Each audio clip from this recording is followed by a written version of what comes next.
You love Marvel? We do too. Let us take you through every Marvel Easter egg ever.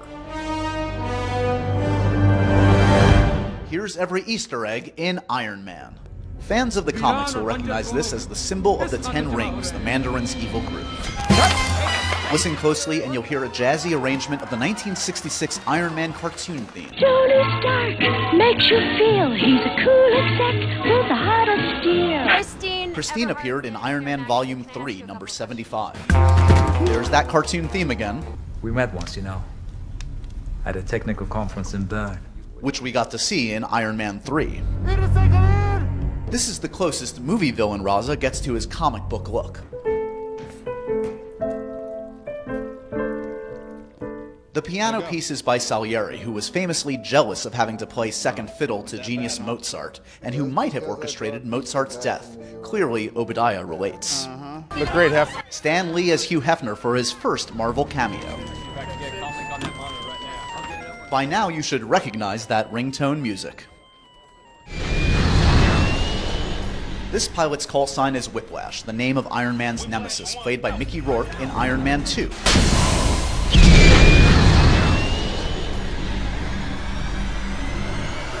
Whiplash 1. As for the unexpected... Obadiah's chess set is a reminder of his time in the comics as part of the evil chessmen. Wonder why they left that out. What's going on here? Look under Tony's armpit to see the first appearance of Captain America's shield. War Machine would show up, but with Don Cheadle inside. Next time, baby. That's the Roxxon Corporation behind Stain, a nod to the villainous mega-corporation that repeatedly tries to kill Tony.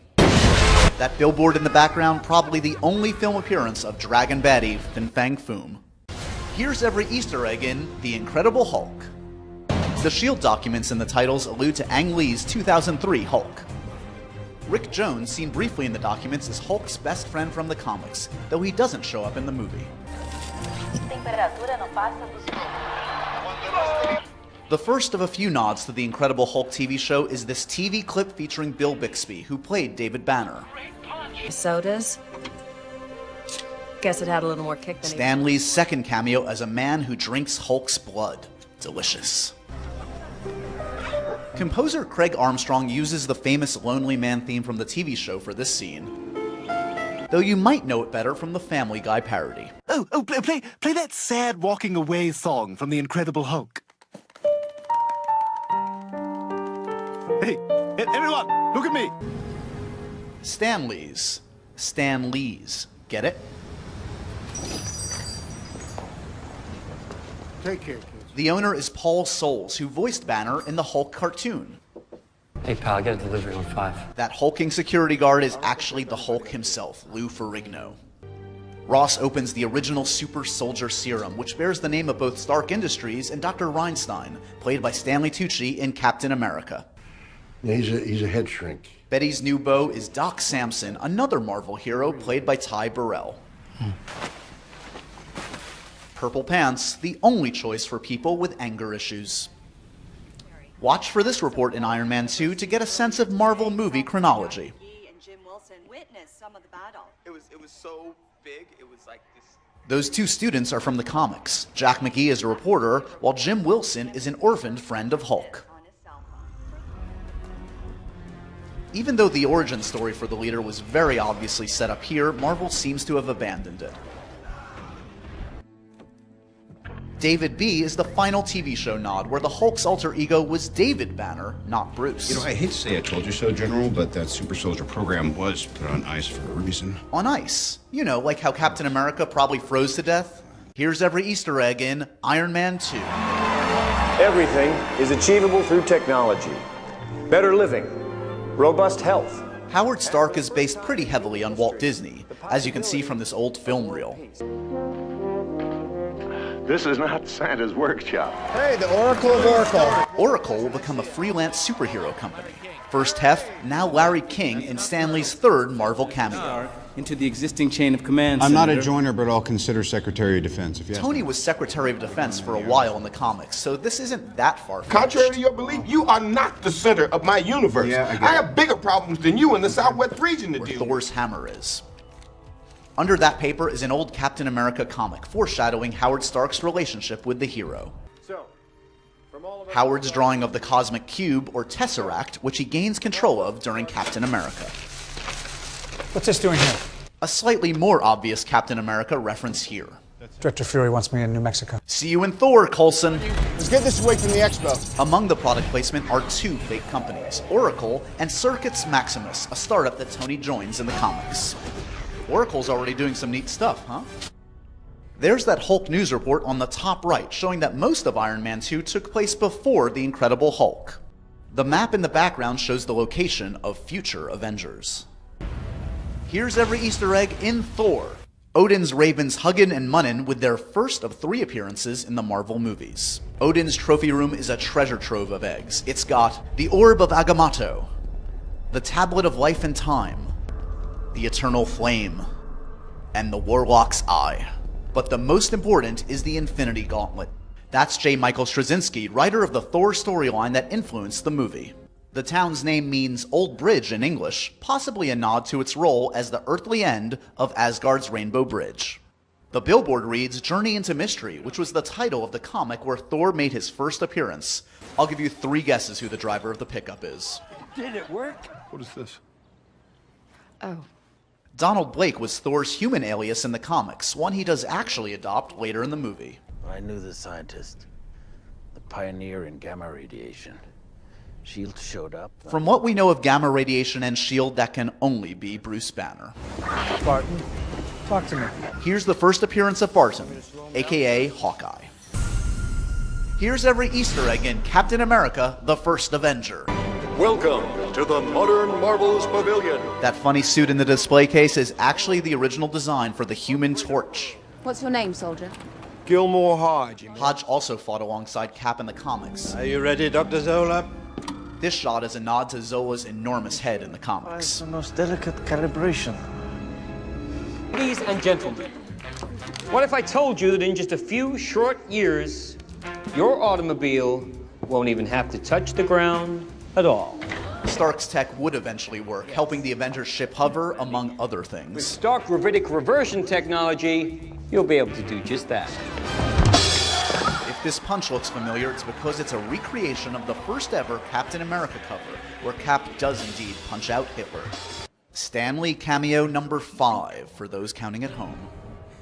Bucky picking up the shield right before he dies is probably a nod to his resurrection as the Winter Soldier, and eventually taking up Cap's mantle as he does in the comics.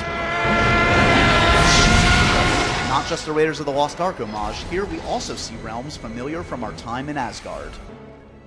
Those blueprints Zola grabs are actually for the robot suit, which he wears in the comics. Here's every Easter egg in The Avengers. Mr. Stark, we need to talk. You have reached the life model decoy. Life model decoys are commonly used in Marvel Comics, and it's how most people thought Coulson came back to life in Agents of S.H.I.E.L.D., though that was disproven by the show. One of the files here is 42, a reference to Project 42 from the comic storyline Civil War, which pitted Stark against Captain America. This staircase is inspired by Jim Starlin, who also created Thanos, the next big villain after Ultron. Those 2 ravens that pass briefly are Odin's raven spies, Hugin and Munnin, keeping tabs on his sons. The Avengers. That's what we call ourselves. Sort of like a team. Earth's mightiest heroes. Earth's Mightiest Heroes is the famous slogan for the Avengers comics. Where did Tony get that shawarma craving? Right here, as the shawarma spot is behind him, under the farmer's sign where he lands. You an alien? What? This guy has experience with aliens. It's Harry Dean Stanton, who starred in the classic movie Alien. Stan Lee's 6th cameo. In New York? Give me a break. I got low. I didn't see an end, so I put a bullet in my mouth, and the other guy spit it out. This refers to a deleted scene which actually does show Banner try to kill himself, but was cut probably because that's super dark for this movie. Project Pegasus stands for Potential Energy Group Alternate Sources United States. It's turned into a prison by Tony Stark for superheroes and villains in the Civil War storyline. Here's every Easter egg in Iron Man 3. Mr. Stark. Oh, Jensen. And here is that fateful first meeting he spoke of in Iron Man. Advanced idea mechanics, or AIM. AIM was another evil organization in the comics. And there are those 10 rings again. More real and fake product placement as Oracle makes an appearance again. Ellen Brandt and Jack Taggart are both from the comics, though Taggart had his own supervillain name, Firepower. Still pretty apt, we'd say. President Ellis. President Ellis is a nod to Warren Ellis, the writer of the Extremis storyline. What? Excuse me, Bambi. Did you just say that? Security? Happy. Okay, I am. Anyways, I would have added in the Retroreflective panels? to make him stealth mode. We see a stealth mode model during the tanker battle. Thomas here is an accountant for the Roxxon Oil Corporation. The first of a few Roxxon references, after it was absent during Iron Man 2. Stan Lee's 7th and possibly weirdest cameo. Here's every Easter egg in Thor: The Dark World. Hello? That rock monster is actually the Cronin, the first villain Thor ever fought in the comics. Odin's ravens get a more prominent placement here.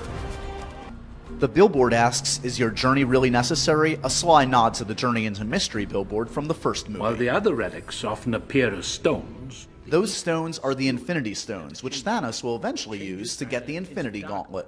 And once a cycle, you could spend days analyzing the chalkboard, but there are two important pieces of information. 616 refers to Dimension 616, which our universe is part of, and opens the possibility for parallel universes. The Fault refers to a tear in the universe that might be a future Guardians of the Galaxy storyline, while the Crossroads is a famed storyline from Doctor Strange. Can I have my shoe back? Stan Lee's 8th cameo also gives him his best punchline. Oh, this is much better. Whoa. You can hear Alan Silvestri's theme for the hero in the score. Before Algrim becomes Curse, his helmet's yellow and red coloring refers to Curse's original design in the comics. See you in hell, monster. That's Hell with one L, or Helheim, where Asgardians go after they die. The fiery sphere is Muspelheim, where villain Surtur and his fire demons live. The Tesseract is already on Asgard. It is not wise to keep two Infinity Stones so close together. This is the first explicit reference to the Tesseract as an Infinity Stone. That sad, weird slug guy is probably Adam Warlock, a character who morphs into a cocoon before being reborn. Warlock holds the key to one of the Infinity Stones, the Soul Gem. And that's it. I'm Groot. At least until the next movie.